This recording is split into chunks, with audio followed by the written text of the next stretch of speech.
Pocket में हाथ डाल के कुछ इनके गरम करा, एक लाइन धमका के मुंह बंद करो। सुनो, इनका सवाल रहा कि कहवा का नामी होला मोटका मुरैया ए जान। पैसा बोल दो। ये आदरणीय संजय यादव प्रधान जी, जिनके दरवाजे पर हम लोग आए हैं और जिनके बेटे के बहु भोज के कार्यक्रम में हम लोग यहाँ पर उपस्थित हैं। प्रधान जी की तरफ से देखा इनका सवाल है, कहवा का नामी होला मोटका मुरैया ए जान। नेता आदमी हमसे राजनीति के बात पूछलू तो हम बताई थी, अच्छा, लेकिन लेके फंसा देलू हमके। लेकिन सुना बोला, अभी 5 आदमी के बीच में बेइज्जत ना होगा, तो अरे सवाल का जवाब दे। सुना बोला, सवाल ये ना रहे कि कहवा का नामी होला मोटका मुरैया ए जान। पहला सवाल लो ओकर जवाब का।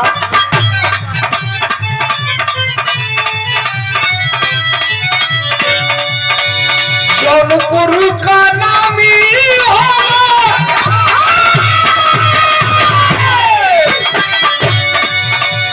अरे जौनपुर का नामी होला मोटका मुरैया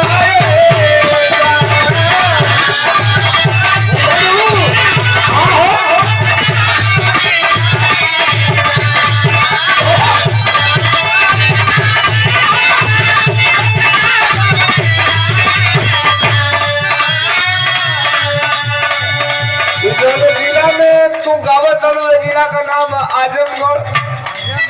आइए से ठीक 20 से 22 किलोमीटर और हर अपने पाए पड़ जाइए तो जिला पड़ जाए जौनपुर। अब स्टेज पर का बताई करिए, हमारे साथे चलिए 2-4 बोझाऊ खरवा दे, कान्हे पर मोटरी बांध के लेके चलिए। जब 22 किलोमीटर के दूरी है तो ये लोगन के भी जौनपुर के मुरई के स्वाद मिल गए है। सुना बोला, जौनपुर का नामी होला, जौनपुर का नामी होला मोटका मुरैया रे जान।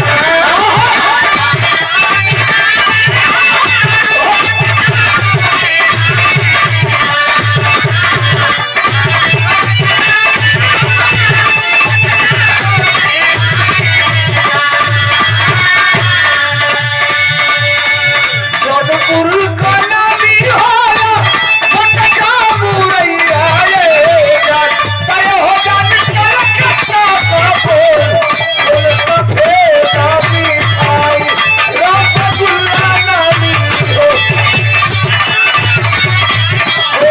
फूल सफेद मिठाई रसगुल्ला नामी हो।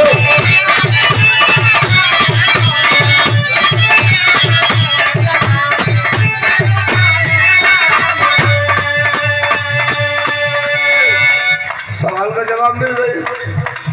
बिल्कुल। तब ठंडा लगता है पीछे से।